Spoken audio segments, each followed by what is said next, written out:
they have to sabotage and keep Americans hostage to their agenda. How do they do that? Through Miriam Adelson, millions of dollars to Donald Trump, through the Epstein files and the blackmail, through Larry Ellison and...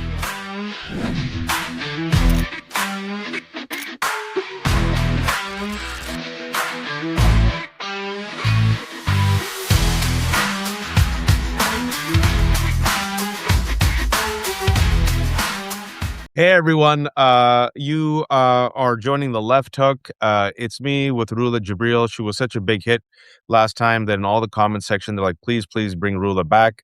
She's super busy, but she agreed to come and join us again. Thank you, Rula, for your time. I know how swamped you are. I wish we had good news, but every day brings a new set of horrors around the world. And, before I just rattle off some of the latest developments and we'll go back and forth, the framing of today, I think it's important, and Rula is a perfect guest for this, is this is an illegal war.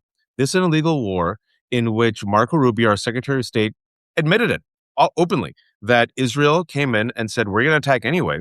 And the United States, instead of holding Israel to account, reining them in, if you will, Rula, they're like, well, if Israel is going to strike, most likely there's going to be retaliation. So I guess we have to preemptively, proactively strike as well. I think facts matter, folks. There was no imminent threat. Benjamin Netanyahu, according to all the reporting, came in, bullied and flattered Donald Trump, as did Lindsey Graham and white Christian nationalists. And voila, almost 3 weeks in, Donald Trump is now lashing out against NATO. He has bullied our allies. Our allies, Rula, I mean, remarkable. Our allies like, nah, we're good. We're fine. Our allies realize this is a cluster F, a disaster. Iran has choked the Strait of Hormuz.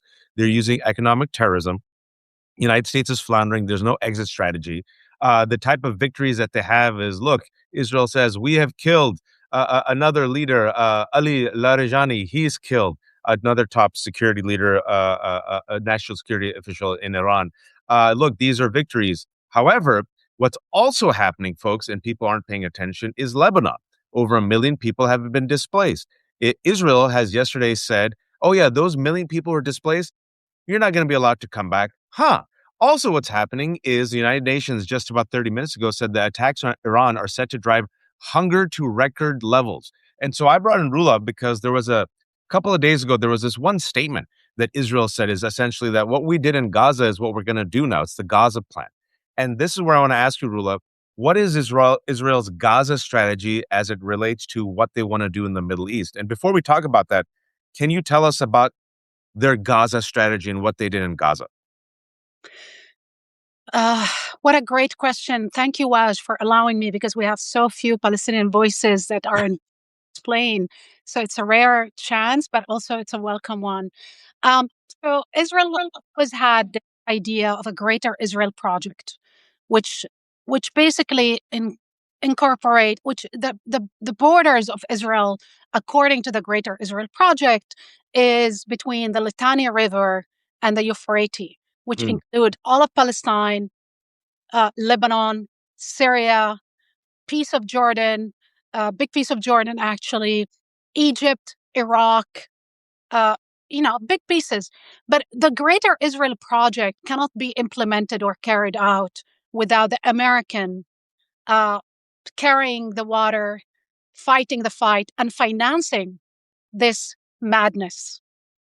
Israel, the first time we saw, we saw that this project was marching for years. We saw the Netanyahu government coming to power with these extremists who are kahanists, who are religious fanatics, who believe in Armageddon, believe in the return of Christ, believe that there should be a religious war. It's what Lindsey Graham says when he is not drunk. He literally said religious war. You're correct. Exactly. So and that's together with Christian nationalists or Christian Zionists, who truly there's this alliance who believe that Israel has biblical right to have the entirety of the Middle East. And that is Mike Huckabee. But Mike Huckabee and this ideology is mainstream in Israel now. Yep. They frame their own security in terms of hegemony, total domination and submission of a region of 400 million people. This is a country of 10 million people, Israel, that wants to dominate. And in order to do that, they have to sabotage and keep Americans hostage to their agenda. How do they do that? Through Miriam Adelson, millions of dollars to Donald Trump, through the Epstein files and the blackmail, through Larry Ellison and his takeover of the media, through the lackeys of Netanyahu who work in the White House, Jared Kushner and Steve Witkoff, who are willing to lie during a negotiation so they can convince and manipulate Trump to carry Netanyahu's agenda in the Middle East. What we're seeing in Iran, the whole Iran war, is about the Greater Israel Project. What we're seeing currently in Lebanon is the Greater Israel Project. Don't even get distracted that Iran, the nuclear weapon, they don't have nuclear weapons. Our own CIA and America's defense establishment general said there was never an existential threat, and they were not even close to a nuclear weapon. Probably now they will want it more than before. There you go. As a deterrence. But what's happening in Lebanon, Israel has wanted Lebanon for a long time. They occupied Lebanon in 78 and then again in 82, and they kept it for until the year 2000, where they were forced to pull out. But if you look at fanaticism or extremism, Hezbollah was born out of the scar of that occupation, invasion, and massacres, massacring civilians in refugee camps who are women and children, the massacre of Sabra Shatila and others. Now they're doing the same thing again because they're so emboldened. They got away with genocide in Gaza, the extermination of people, the starvation, the bombing of schools, hospitals, the sniping of children in the head, the killing of medics and burying their ambulances in a shallow grave.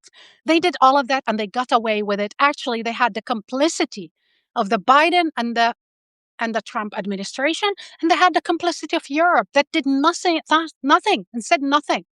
No sanctions, no rule of law. Actually, who is being sanctioned now are the judges of the International Court of Justice. So the Israelis got drunk on power and violence. They are so addicted to violence that they want to rule the whole region and the world with violence.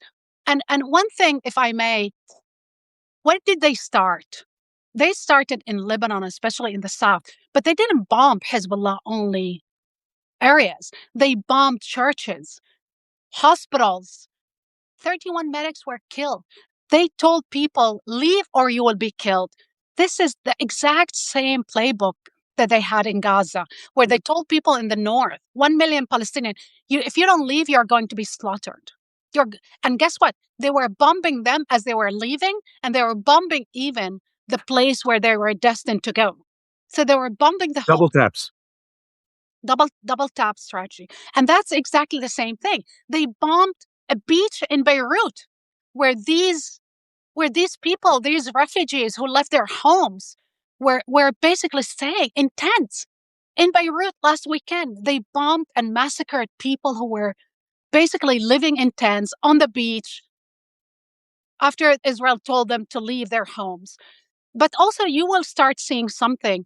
Unlike Gaza, that was an open-air prison, there is not really a lot of retaliation. In Lebanon, you will see retaliation, and you will see backlash. And I think, and I'm seeing this becoming clear in Iran, there will be an asymmetric warfare. That's why Israel is bombing with the planes, because they know if they go with ground troops, there will be a bloodbath. There will be a massacre. Well, did you see Donald Trump earlier today? I don't know if you saw. I mean, I know there's so much today. He said he was not afraid to put U.S. troops on the ground in Iran, and the United States did not need or desire any help from U.S. allies to open up the Strait of Hormuz. Yeah, he's not sending his sons. He's sending American boys and girls in their 20s and 30s to die in his war of choice, in his illegal war of choice, a war that he was duped into do, or he was blackmailed into entering just to hide what's going on with the Epstein files and his rape campaign, or, his pedophilia charges. I mean, again, they're killing girls in Lebanon, in Palestine, in Iran.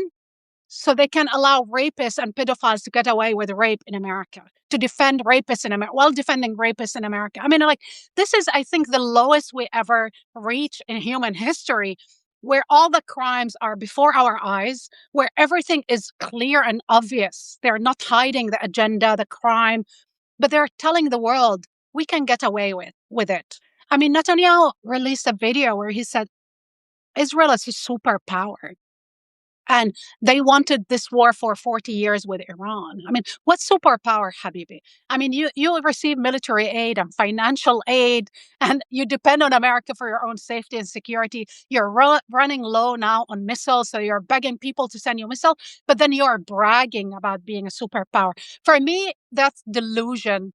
And there should be a wake up before it's too late for the entirety of the world, because what's happening there, what they're normalizing with this doctrine, will not stop at Palestinians and Iranians and Lebanese. This is going to become a global doctrine that people will use to say, if Israel got away with it, we can do it elsewhere. And this is a real risk. So when I watch people going crazy that Javier Bardem during the Oscars said, no wars, no more wars, and free Palestine. And then I see the Jewish supremacists speaking at ADL and say, Jews are superpowers and we're the most powerful people and we control Hollywood, we control the world. And these people should not say these things in our realm. I mean, if you don't understand that this is what is to instigate anti-Semitism, you're dumb. Well, do you see what Jonathan Greenblatt said a couple of days ago? I shouldn't be shocked anymore. Jonathan Greenblatt was referring to Israel as a Jewish state, and he says, you shouldn't criticize the Jewish state, and by criticizing the Jewish state, that's anti-Semitic, which first and foremost, according to the definition, is actual anti-Semitism because you're equating Jews with the actions and behavior of Israel. But that's exactly, what Rula, I don't. You said a lot that I've been thinking about for a while. You said Israel's drunk on power. Israel's belligerent, Israel's violent, Israel is being delusional, and it's flexing, right? It's now thumping its chest and saying, look what we did to the Palestinians. You didn't stop us. Look what we're doing in the West Bank. We don't even talk about what's happening in the West Bank. We'll talk about it in a second. And you didn't stop us. We've had the quotes from Benjamin Netanyahu for years openly saying, oh yeah, America is very swayable. Exactly. He's openly said that, folks. Something that you can control easy, right? That's an exact quote. Yeah, there's America's something you could easily control. He said that in 2001 and also in 2019. So he's like, okay, I got the Republicans and the Christian nationalists. We got the Biden. We got AIPAC. We got the old guard. No one's going to stop us. But then based on exactly what you said, I hear this and I go, this is terrible for Jews to be equated to this belligerent, unpopular genocidal regime, which has nothing to do with Judaism and Jews. It's going to increase anti-Semitism. And then secondly, if you've been watching, this is my take on this, but I wanted you to ask you, the fact that Netanyahu has missed in person the security briefings, that shows me the Iron Dome isn't working as good as they think. That shows me that they actually realize they don't have the security that they do. Because if he actually had the security, he would show up in person for these national security briefings, and we wouldn't have these kind of hilarious AI hoaxes going around, right? The fact that they're probably moving it nonstop, that they're in the air nonstop, probably shows to me that they are not as secure as they are claiming to be, and that Iran is actually disrupting more than they're letting on.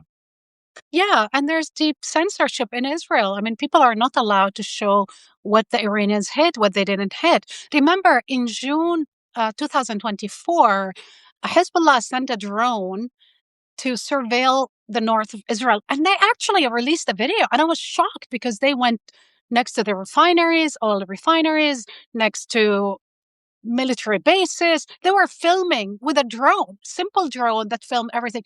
Iran, since this decapitation campaign started, Iran promised that they will take out some leaders. Netanyahu is staying in a bunker, probably while his wife and his son are partying in Miami, away from all of this. And probably he doesn't mind that they would hit and kill some Israelis because he will exploit their death to say, they're killing us, they whatever, we need more protection. I mean, like, he's being used in this game. It's a fight and a war for our survival. What survival? like you've been bombing people left and right. You're a nuclear power state, and you're being a bully and a thug and a genocidal maniacs who Yep. go left and right. You know, one of the things I did in Syria a week ago, and they've been doing since January 1st, they've been basically spraying Syria with this, White herbicide. white phosphorus. Was using white phosphorus, was an illegal weapon and substance in southern Lebanon. But they've been in Syria in all of these cultivated, beautiful, vegetable and produce camps on the border to to get people to move, to ethnically cleanse people. They've been, dumping substance, chemical substance is killing the soil, Mm, literally killing the soil.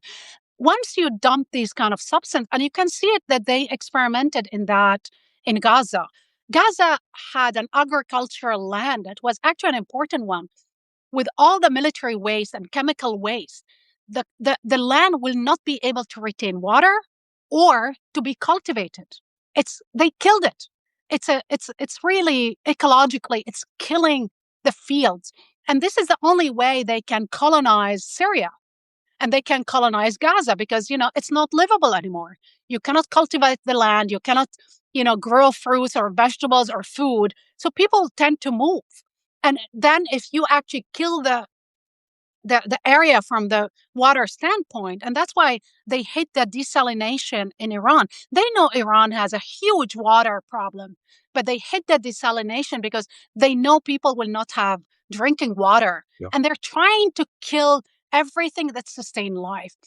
Gaza was a laboratory, yeah. was a place where they use all those weapons that they are selling to the world, saying these weapons are tested. These chemicals are tested. Tested on whom?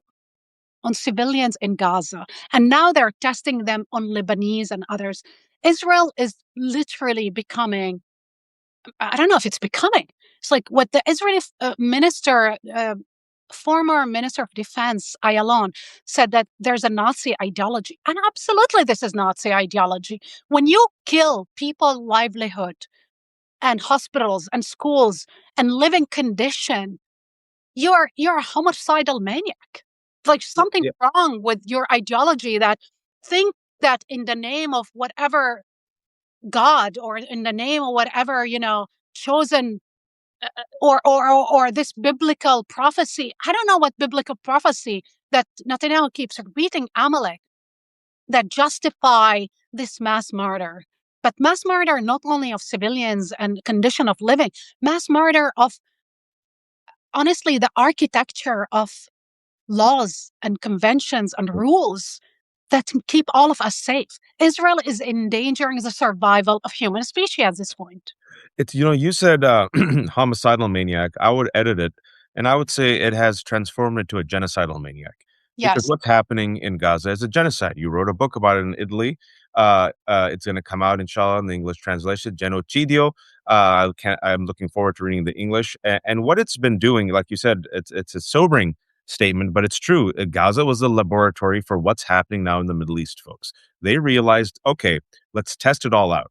Let's see. Let's test out the propaganda. Let's see if anyone will stop us. Let's flout the rule of law. Let's engage in starvation campaigns. Let's go attack nonprofits. Let's go kill doctors and nurses. Israel, just a couple of weeks ago, unfortunately takes the crown in the year 2025 for being the country that has killed the most journalists. And then will we get support from the U.S. government? Yes, we will. Will we get support from Democratic leadership? Chuck Schumer openly told you on February 2nd that my key job as Senate Minority Leader is to make sure that Israel gets all the aid that it wants. Will we work through proxies like AIPAC and launder money to go tilt elections? Well, we're going to find out today in Illinois. Yeah. It's going to happen right now. They spent millions of dollars, right? So this is happening in real time, and they're not hiding it. And you have Adelson's wife, Miriam Adelson, giving what, more than $250 million. You got Haim Saban giving money. And then you have the pro-Israel groups, the old guard groups, literally throwing Jews under the bus, pro-Palestinian activists under the bus, people like ADL and others, APAC, and referring to Jews who are opposed to this as un-Jews and kapos. Kapos could be like the worst thing you could ever say to a Jewish person, a Jewish collaborator during Nazi Germany. But Rula, people do say something like, "Oh no, it's the Israeli government. It's not Israeli." And this is where I think we have to be fair and honest. The the the latest polls, I'm sure you've seen it. 85% to 90% of Israelis are perfectly fine with what's happening in this war in Iran. A majority of Israelis, they hate Netanyahu, but they were perfectly fine what was happening in Gaza. I'm sure you've heard of the horrific story of those 5 IDF soldiers, Israeli soldiers, caught on tape raping an inmate, a man, and the charges were dropped and they were celebrated as heroes on Israeli television. And I went 10 years ago, Rula, and I remember we used to go to Aqsa when we used to try to get into Aqsa just to do ziyarat.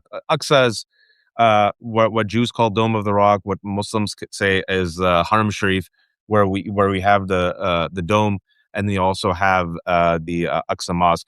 And it was like when we used to go and pray as much as we could.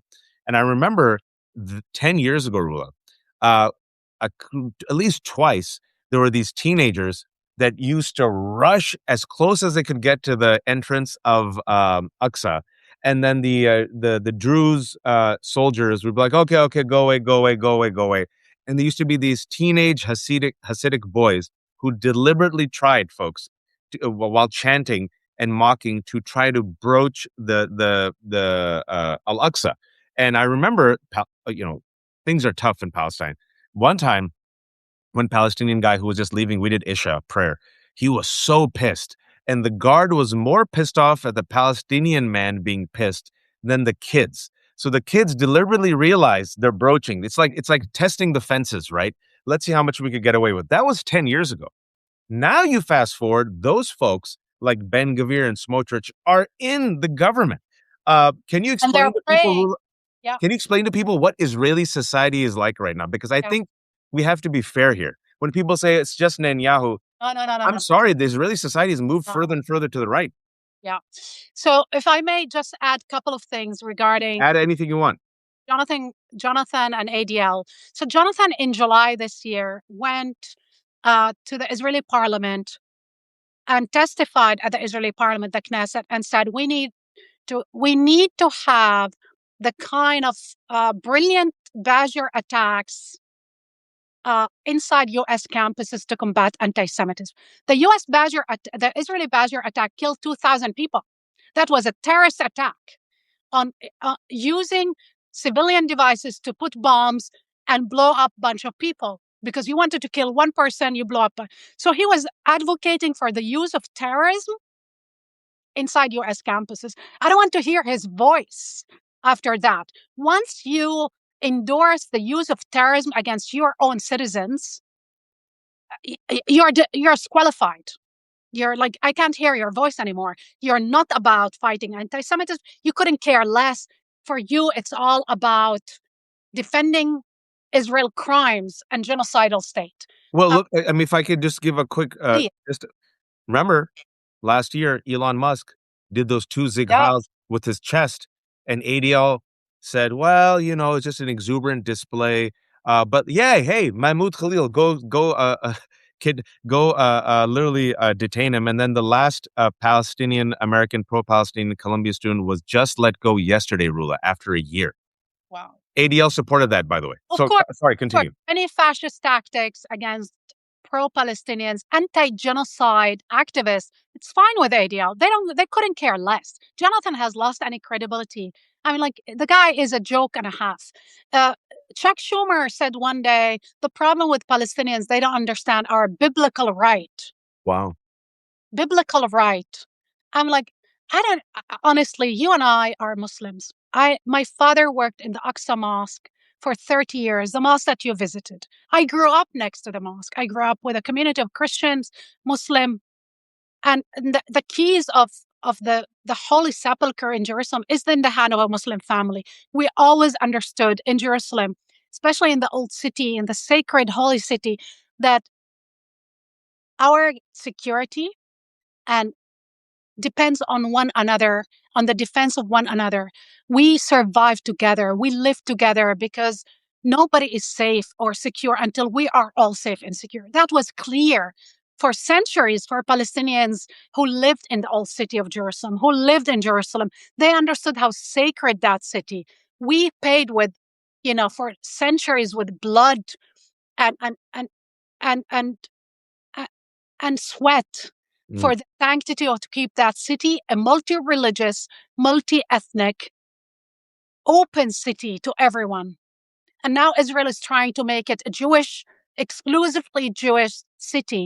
They closed the Aqsa Mosque during Ramadan. People are not allowed to go to pray. They closed the Holy Sepulchre, which was never done for centuries under Muslim rules. But the whole idea of Jewish supremacy, that you dictate who prays, when they pray, when they enter. You're talking about 10 years ago, they were trying to enter. Guess what, Waj?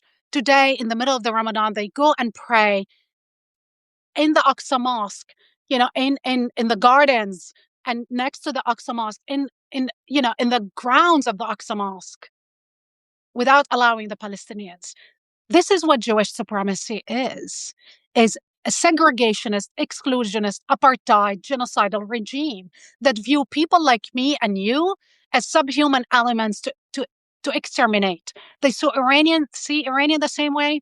They see Christians the same way. And that's why they keep killing Christian or bullying Christian and stealing their own property. You know what increased anti-Semitism in Europe? How the whole anti-Semitism thing started? I mean, it started actually with the Holy Inquisition, with the whole idea that, the only religion that was the real religion or the real faith was Christianity and everybody needed to be killed. And then from that, the whole idea that Israel is taking from the whole process is a Jewish supremacist state, an ethno state where only Jews have the right and everybody has to submit and disappear. I mean, the way Christians are treated in the Holy Land, this is what makes people in the West are become disgusted and probably hate what Israel represents today. Because if you are a Christian nun and you go live in Beit Sahur, Beit Jala, in the places where Christ lived, or in East Jerusalem, and you get treated like subhuman animal, you think you will ever love the state? Of course not. And I don't agree that Israel is only, the problem is Netanyahu and the far right. No, no, no, no, no. Israel is, there's no liberals. There's It's no, very small. Yeah, they're weak, limp. they are like maybe two, and they're living probably, uh, uh, you know, uh, in Tel Aviv or areas in Tel Aviv, and they're like keep going online and calling out.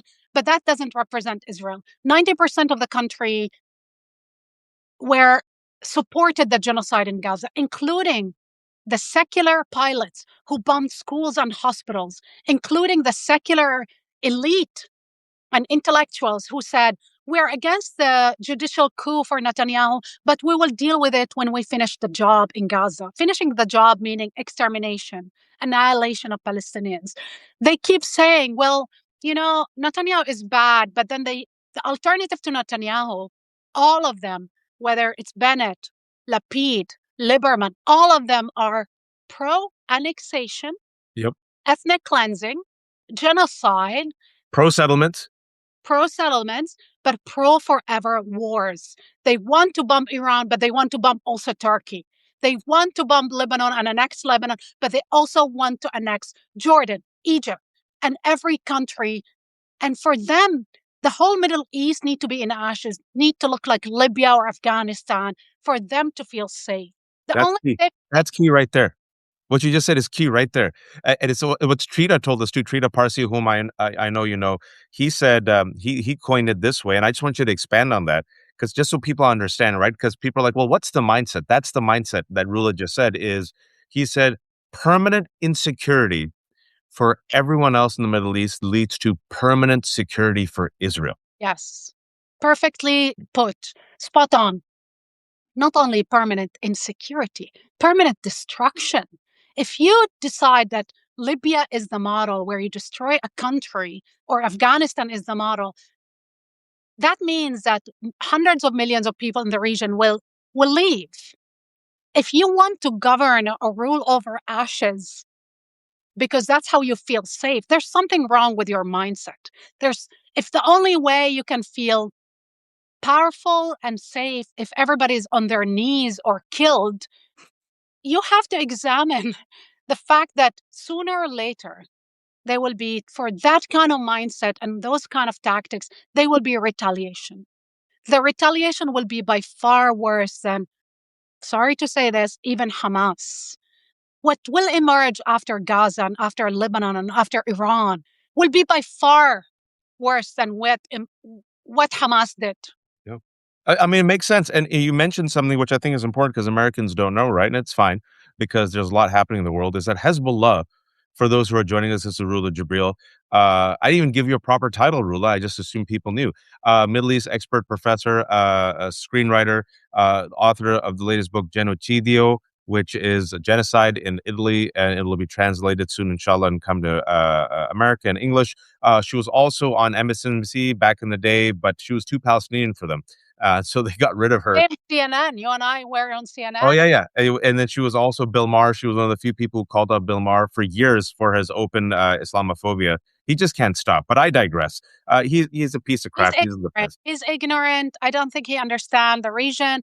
But also, remember, he lives in Hollywood. There's a lot of these Zionists that convinced from Hollywood that Israel is always right, regardless of any crime they commit, that genocidal state is the only way forward, that they have no choice but to kill everybody because they're the only victim. While That's they're raping and starving, raping people, literally raping people on camera. And if I may, I want to tell the story of this amazing doctor that was raped and died in Israeli dungeons. His name is Adnan al-Borsh. He was a surgeon from Gaza. He was a wonderful father, a wonderful surgeon, 52-year-old. They kidnapped him while he was in the hospital from Gaza, took him to a dungeon in Steditman where these 5 guys actually raped other detainees on camera. And they tortured him and they inserted a stick, stick in his rectum, and he died. They killed him. They murdered him. They refused to deliver his body to his family. And they declared him dead. It's like died. It's like died how? And we don't understand that when Israel delivered hundreds of bodies from their dungeons to Gaza, everybody was tortured and displayed signs of torture and rape. And they didn't deliver bodies with names or, the cause of death. I mean, this is when we talk about Nazi level kind of atrocities. And they keep delivering and getting away with these kind of atrocities. But they are very upset. People like Bill Maher are upset that we even mention these guys because for them, every Palestinian is a Hamas. I think, who tweeted that yesterday? Mark Levin. Mark Levin said, every Palestinian is a Hamas. I mean, imagine saying every Jew or every Israeli is Netanyahu and Ben Gvir. Or every Israeli is Kahane. The world will be outraged, rightly so. You don't criminalize and generalize an entire community because this is the road to fascism. This is the road to genocide. How does every genocide begin? With words. Language. Organization, with collective criminalization. And that's what they're doing now in the 21st century. And, we saw it happening in history, unfortunately, rhymes and repeats. And what I was saying was that when Israel occupied Lebanon, folks, it's not the first time.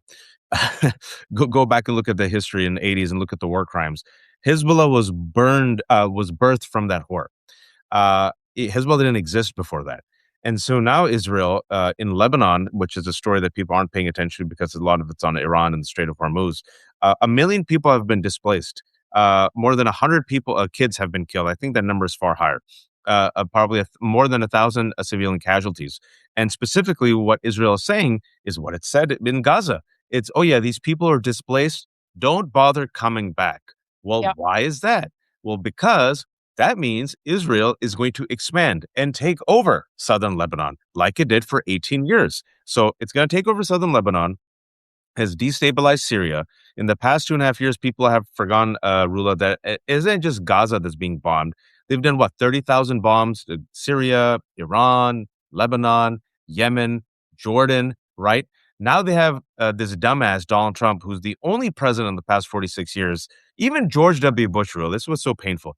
George W. Bush was probably one of the dumbest people to ever become president in my lifetime. He was so stupid. He said, I'm going to do this war in Iraq and Afghanistan. But even he wasn't that dumb to go to war with Iran. And you remember Netanyahu's been on it for 30 years. Iran has nuclear weapons in 12 hours. Away, 1 week away. They've been 1 week away for nuke for 40 years. 46 minutes. 3 minutes. It has, but even George W. Bush is like, nah, bro, I think I'll just stick with Iraq and Afghanistan. Now you're seeing this happening. What horrors do you think will be birthed? Because I think Israel is drunk on power. I think they're genocidal. I think they're led by Jewish supremacists.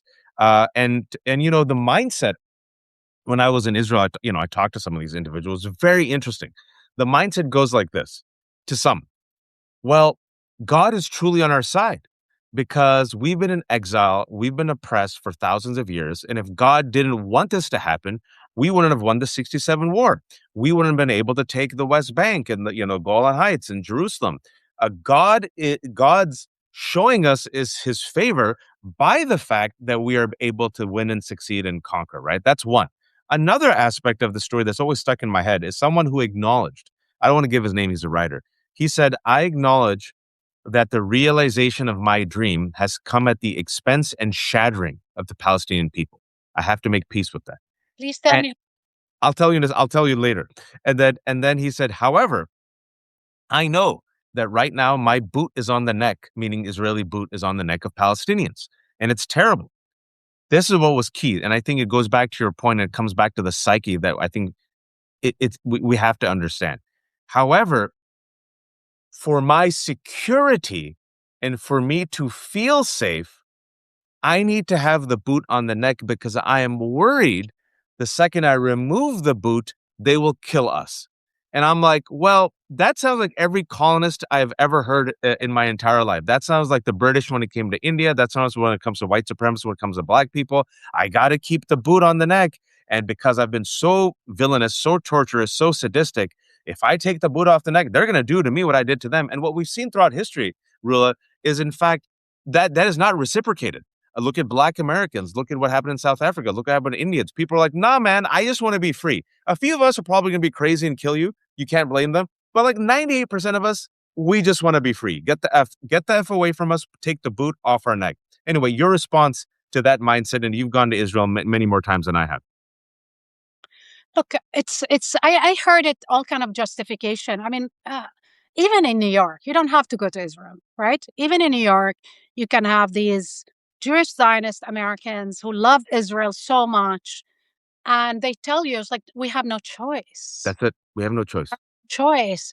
And then when you say, what are you doing in Iran? But the Iranians, they killed 30,000 of their own citizens in the protests. I said, but Israel killed 75,000. Americans killed millions of people around the world. I was like, what do you think violence can produce? And when you try to reason with them, they go back just like, but we are a tiny minority. We're only 15 million people in the world, when we had 6 million of us killed. It's like, so if you are a minority and you feel unsafe, why you're doing the things that actually create more unsafety and more insecurity for you, first and foremost. And it doesn't have to be by Palestinians, because guess what, Waj? I go to Europe too. And I see how the Europeans are turning on Israel with anger and disgust. And I don't know if there will not be violent attacks.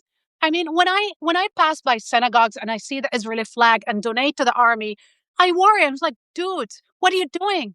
What are you doing? It's like, imagine if a mosque would put ISIS flag and then donate to the resistance or whatever. It's like, we would be like, don't do that. We would be the first to say, don't do that. Forget that. Even an Iranian flag. Can you imagine if a mosque had an Iranian flag? Or Saudi Arabia. Or Qatar. You want to put it this way? Like, people would be like, no. Don't. We would be the first to say, please take that shit down. Muslims would be like, bro, not the time. Exactly. So again, when I see those people, again, delusional about what safety mean for them, and at what and the expense and the cost, it doesn't matter, because we were wronged once. Now we have the right to commit the same wrong that was committed against us. I mean, I think there's a mass psychosis. Yeah. I'm not an expert on that. I think Naomi Klein described the weaponization of the Holocaust and the trauma. And I think it's beautifully written in The Guardian in her piece about how they really exploited, not to heal and understand and you know tell the world, rightly so, about that horror show that was made against them and the genocide by Europeans against their own citizens. They used it actually to militarize further, radicalize further their own community, that now anything is deemed as a threat, including the existence and the life of 400 million people. You're not only one, they don't want only to put the boot on Palestinian necks. They want to put the boot on the entire region. They're redefining. There's no more borders for Israel. The issue is not even geography. They went beyond geography, beyond borders, beyond everything. And they truly believe America will continue to sponsor them and support them unconditionally forever. And this is where the wake-up call needs to come from.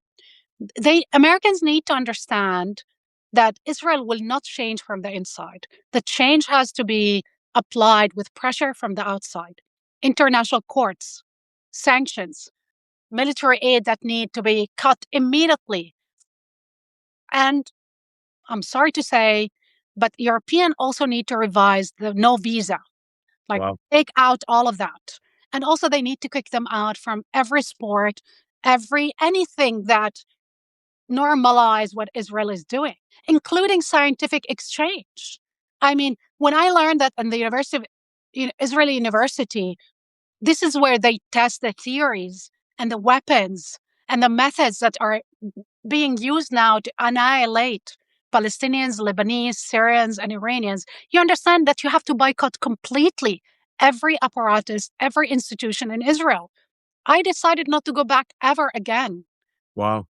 ever again, unless there's a real change. I can never be next to genocidal, homicidal maniacs. I can't deal with that. It just, for me, I told my family members, I said, look, many of them live there. I said, I am so sorry. I apologize in advance. If there's a funeral or a wedding or any family, you know, event, I will not be able to come anymore. Mm. Because it's like going to Jim Crow at the heights of the lynching, or going to visit Germany at the heights of the Holocaust, or to visit South Africa at the heights of apartheid. It is impossible to go there, because it will send a message that it is okay. People will still come visit us. I don't want to normalize any of those aspects. And in fairness, when people tell me in Europe that they canceled, you know, reservations for Israelis who visit their hotels, I understand. We need more of that. We need really to kick them out, because the wake up call have to come from the outside. They are so indoctrinated, and their politicians are telling them, we are winning, we're dominating the world. That's why that idiot in Hollywood said, we control the world, we control Hollywood. Who These said that, Rula? I think there was a debate where this producer from Hollywood, I don't remember her name, but I'll check her name, I'll send it to you, where she said, we control the world, we control Hollywood. Javier Bardem should not say these words, and we should apply power to prevent people from saying free Palestine. It's the mindset, which is, I saw it also when I went 3 times. It's us against the world, Yeah, never again, circle the wagons, batten the hatches, we'll crush you before you crush us. The yeah, world hates us. We've been traumatized by the Holocaust, never again. And we're going to have your neck underneath our boots. We'll never put our necks underneath your boots. And then you're like, hey, there's another way here. yeah. How about no necks under any boots? But you see that trauma mixing with the Jewish supremacy, mixing with this type of lust for power and land. What? And then you see Israel rationalize and legitimize a genocide and an occupation, and they're never at fault. It's always someone else. It's always Hamas. It's always Hezbollah. It's always the Muslims. It's always the Palestinians. It's always the Arabs. It's always the pro-Palestinian activists, it's the un-Jews, it's the capos, right?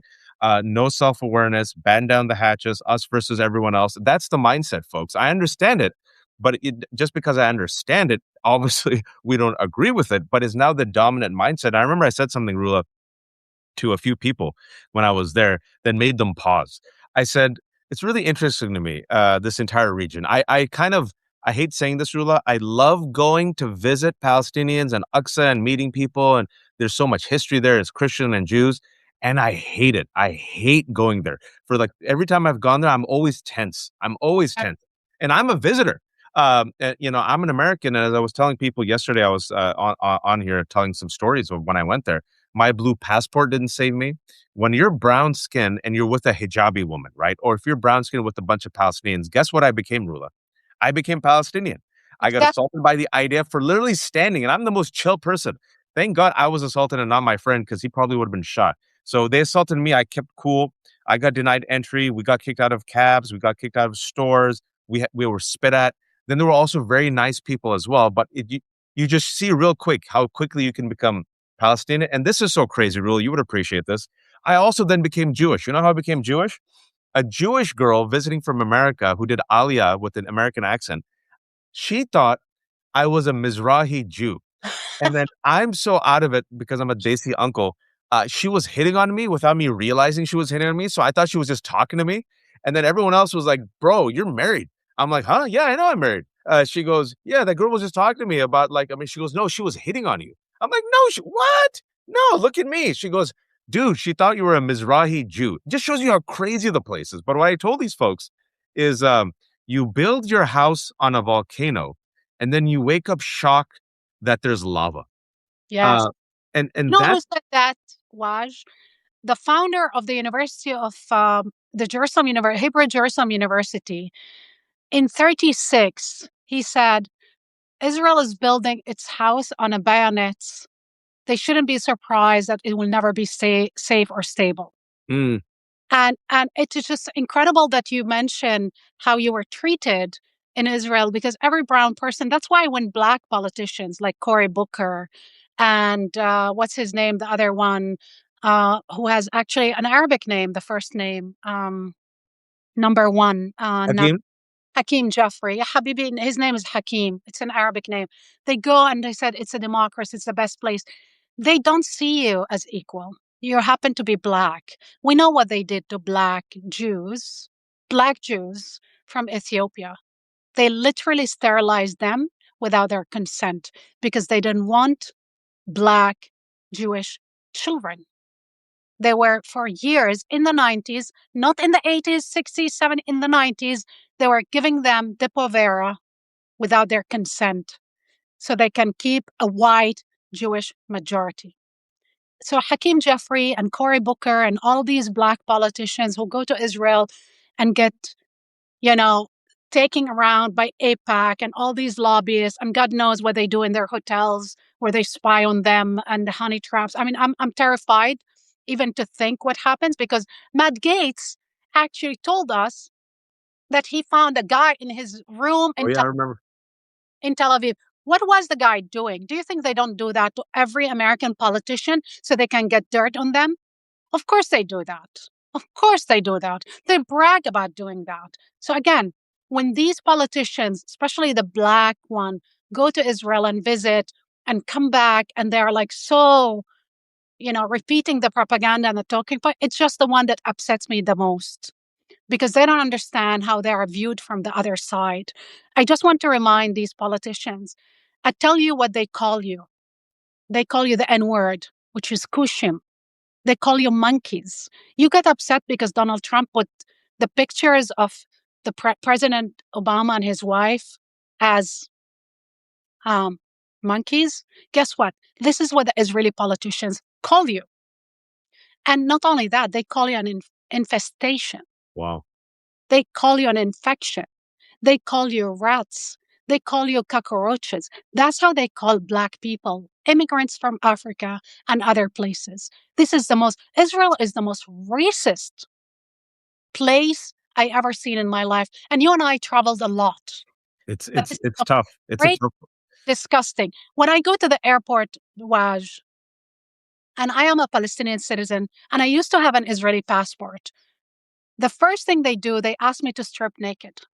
I mean, Still, naked. You can't put bombs in your bodies. You strip naked. And I remember the comment of these people at the airports like, oh, you know, do you do sport? Did you do plastic surgery? I said, like, no, I didn't do plastic surgery. Why?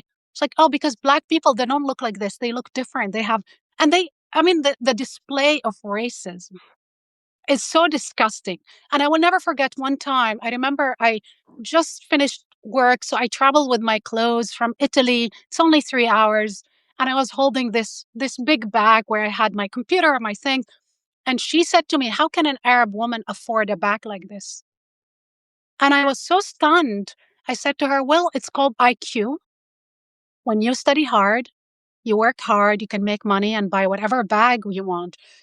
When you have a low IQ, well, you ask dumb questions.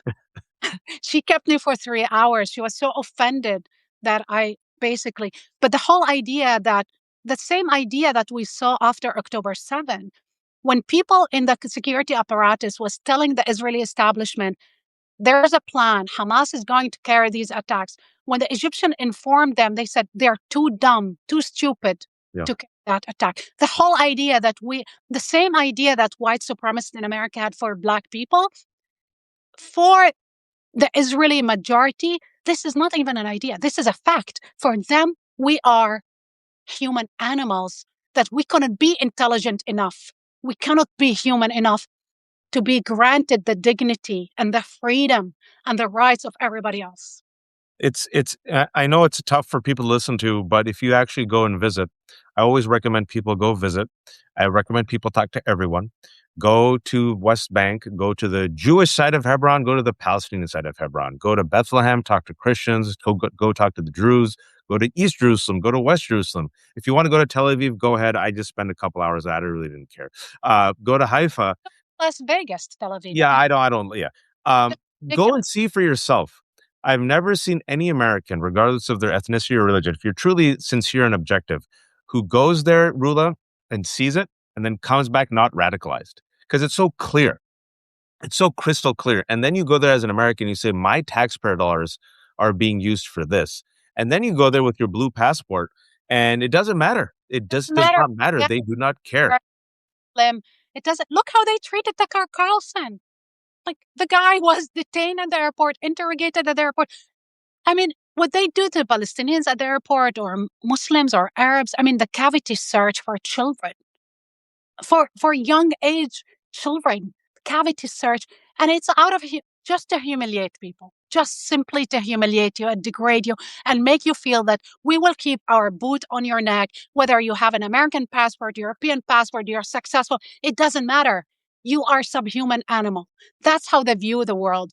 And when you read the Epstein files and you see how this Jewish supremacist language, I mean, the language that is being used among in the conversation between His publicist and, yeah. yes, but also Very casually. when Ehud Barak talked about immigration to Israel, he said we need to have these Russian women to Israel because it's a higher quality. It's like they were eugenicists. They were talking about a higher or superior DNA. I mean, like, Yeah, I it never, is. It's eugenics. We've talked about it on the show, and it's in the Epstein files. And Epstein himself thought that him being a white, this was key, yeah, the white Ashkenazi Jew. So it's not just all Jews. It's not like even within Jewish, yeah, he's like, oh no, not the black Jews or the brown Jews, the white Ashkenazi Jews like me. We're at the top. And then you mix in with Peter Thiel and others. There's a white supremacy component to it. There's a supremacy component to it, which you see, folks. You see it happening in India. Hindutva, Hindu supremacy. You see it happening here in America. Right-wing fascism, white supremacy. You see it happening with Al-Qaeda, Islamic supremacy. Unfortunately, right now, this is the guiding mindset of the Israeli government. And the Israeli public, furthermore, it's not everyone, folks. There are a lot of good people there as well. There's folks fighting on the ground. But sadly, the reality is a they're majority minority. A majority of the country has gone way to the right. It's like South Africa during apartheid on steroids. It's Yeah. really sad to see. And we have an opportunity here with this government, our votes, to stop this madness. I'll end on one pause. I mean, I don't know if it's positive, but it is fascinating. First and foremost, this man should have never, ever been appointed to this position. Speaking about a racist, speaking about white supremacy, Joe Kent. Joe Kent was appointed during the Trump administration as a top counterterrorism official, a very contentious choice, as New York Times says. Yeah, I don't know if you saw right now, Rula, a couple hours ago, he resigned today and he cited the opposition of the Iran war. I'll just quote him. I cannot in good conscience support the ongoing war in Iran. Iran posed no imminent threat to our nation, and it is clear that we started this war due to pressure from Israel and its Yeah. powerful American lobby. Wow. It's incredible. I never told you that, but in 2018, I got a text message from Tulsi Gabbard, who is not, Wow. You did? I did. I still have it. She texted me on Twitter, and I was talking about Saudi Arabia. I was talking about Jamal Khashoggi, but I was talking about the war in Yemen and how the war in Yemen basically was aided and abetted by the United States. And she was so anti war. Remember, she was anti any intervention on behalf of Israel, Saudi Arabia, whoever. The fact that she is so silent now is an indictment of, that woman, but also it's her silence is disturbing. I thought she would be the first one to leave actually when this war broke. I'm happy her number two left. Uh, but it's not sufficient. We need to have mass resignations. But again, my friend Patrick Gaspard, Oh, yeah. He was at CAP, right? yes, and he is now working with Mamdani. He tweeted something exceptional. He said, "This is the first official to resign from the Trump administration in opposition to the Iran war. However, we never seen any of those during at the height of the genocide. From the Biden administration, all Good these point. people left and now are working for CNN, reference McGurk, Brett McGurk, and Horrible person. they're doing podcasts." I mean, that was so good because I thought, yeah, it's good that somebody has, the courage, the bravery to resign because of their beliefs and values. But we didn't see any of that from the Democrats when Biden was literally financing the genocide. We didn't see any, and those people are now working everywhere and getting invited to comment about Iran. Dudes, you gave us Trump with your policies in Gaza. You need It's to own that horrifying mistake, that horrifying crime. I don't know in the primaries, all of these guys need to be primaried if they enter politics, but whoever will win, I hope he will never hire any of these guys. You know, two things folks are saying is Joe Kent is a terrible person. Yes, he is, which is why I led with the fact that he's far right and is tied to white supremacy, and he should not have even been in that situation. But the fact that he resigned is shows you fractures. Yeah, And the fact that he cited the Iran war, it's only been yeah. 3 weeks, shows you fractures. And also, to Rula's point, we always try to be fair on this show. Biden messed up. The people around Biden refused to listen to the people in the Biden administration. There's so many people in the Biden administration who warned him about Gaza, warned him about Netanyahu, but he gave Netanyahu a green light. Some of those people who were in the circle that Rula's talking about of Biden, who protected him and shielded him, if you will, from this outward criticism, saying, hey, hey, hey, reconsider. People like Brett McGurk, who's always been wrong in the Middle East, has always failed up. Always been Jake a Sullivan, Kirby, and Blinken. And what happened to these and people? Sullivan. And Sullivan. And Sullivan. And what happened to all these people? They failed up. They failed up and they're waiting their time to get back into power and get back and become national security advisors and foreign policy advisors if indeed a Democrat wins the next election. However, I think, Rula, I'll ask you this final question. I think the tides are turning, Yeah, changing, if you will. You saw the yesterday, the the poll. NBC poll that came out, and you see the fact that people are looking at the Illinois primary right now. APAC has spent so much money. We're going to find out whether or not if they were successful yet again in sabotaging a Democratic primary.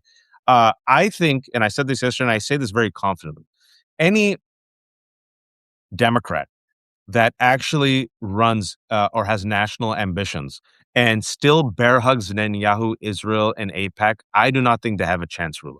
Never. But my fear is not only they will get elected. Once you have a new government, it's the appointees. Every government has, the possibility to appoint 5,000 people. I don't want to see any appointee that supported the genocide, because people will come and eat you alive. People are, especially now with this war with Iran, where Americans are dying, where we're now exposed to terrorist attacks, where there will be a mass casualty, but mass inflation and probably recession. I think anybody that supported Israel in any way, I mean, any administration that will appoint anybody with ties like McGurk and Blinken and others, I think that era is closed. I don't think they can go back to that without being punished at the polls. Because you know what? You can fool people once. You can fool people twice, but then people will come after you. You don't want to hear the wrath or feel the wrath of the public opinion. I come from the Middle East, where people were pressured many times until they really blew up. And I can see this happening in the United States, because the next primary will be a bloodbath. Oh yeah, I think people are done. I think people are done, and now what we're seeing, folks, it's the corporate Dems versus the base. And you're seeing. I said this a year ago, Rula. If it comes to abandoning the money or burning down the base, they'll burn down the base. And if you don't Yes, believe me, look, look. they will stay in the opposition forever. Yeah, And worse, I think, and I'm being honest about this. If you decide that you you can never win, you can never win without your base. Kamala Harris put corporation, you know, above the base and lost. And anybody that will do that rationale is destined to lose. So if you decide to stay in the, in the opposition forever and let JD Vance or Marco Rubio become the next president, you are welcome. But guess what? You're not only your career, your reputation is over.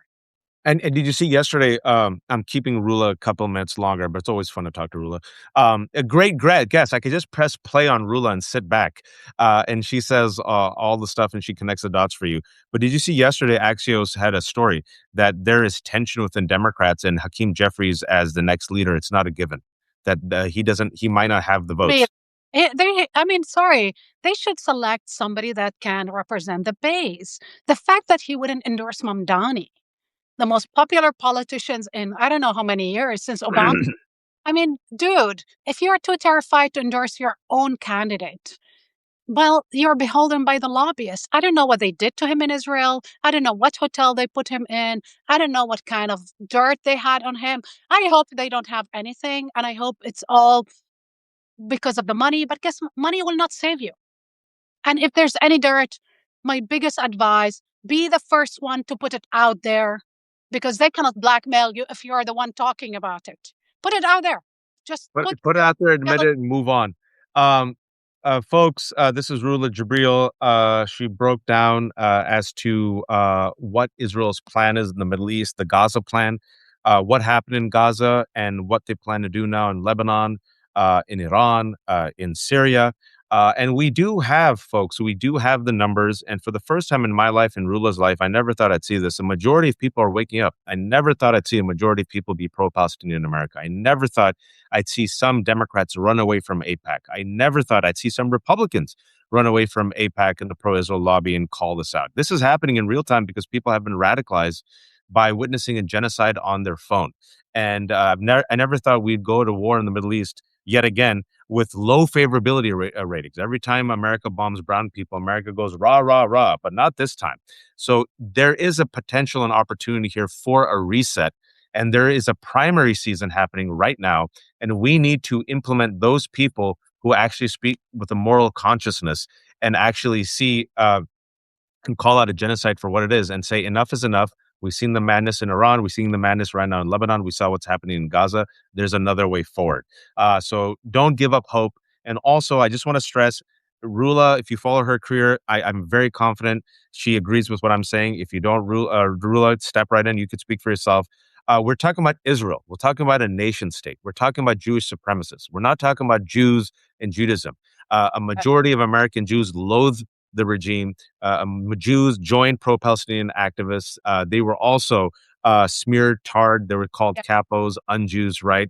Yes. This is about supremacy. This is about a fascist regime. Yes. And anyone who tells you that Israel represents Jews and Judaism, that is an anti-Semitism. And that's a lie. That's a lie because, you know, Israel is an ethno apartheid regime state, genocidal one, but the overwhelming majority of Jews in the diaspora actually disagree with that ideology.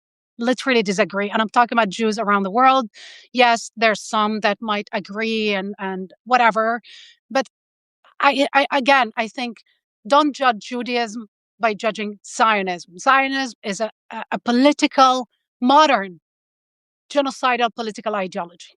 Judaism is a beautiful faith. It's like Islam, like Christianity. So we need a separation. We need literally to take out this idea that Judaism and Zionism are the same, because this is exactly what Netanyahu wants, and we need to counter that narrative that is very dangerous. Yep. And I hope people just wake up. Rula, shamelessly promote yourself. Well, please follow me on Instagram, Twitter, and Facebook, and it's at rulajebreal.com. May I just answer one question? Somebody asked, saying, why did you accept this trip at the airport? I was going to my sister's funeral. It was the last time I could say goodbye to my sister, my older sister, Rawia. And I was hostage of that regime that basically, to make me enter the country, made me strip naked. Um, I didn't. I just wanted to say goodbye to my sister and kiss her one last time, and then leave. And I had no choice. And for many of my friends who've gone, this is sadly the experience. If you're brown, if you're Muslim, if they do some research on you, depending on the whim of a young IDF soldier in Yeah, their 20s, they'll humiliate you. And for men, and specifically, stripped and asked endlessly humiliating questions. As you are a visitor going to a country that you subsidize with your taxpayer dollars. yeah. So imagine if that actually happened to so many Americans, they'd be radicalized immediately. Folks, thank you all for watching. This has been The Left Hook. There's no paywalls. If you can, become a paid subscriber. It's only $3.75 a month. I have a special on. It's 25% off. theleftook.substack.com/special. I'm going to have Dave Sirota on. He's the editor of The Lever. There's a fantastic new series called The Master Plan. The second season has just started, talking about how corporate money has tried to make kings, and how Donald Trump, how does he flex so much power despite the Constitution saying otherwise? Well, he traces the story and traces it back to corrupt money and dark money. And wait for it, Rula, supremacists who Yeah. want their own king for their own agenda. So he's going to break it down next. And maybe I might talk to Mehdi at 5:40. Thank you, Rula. Thank you Thank, for watching. Take thank, care, everyone. And stay safe, Rula. thank you. Thank you, Waj.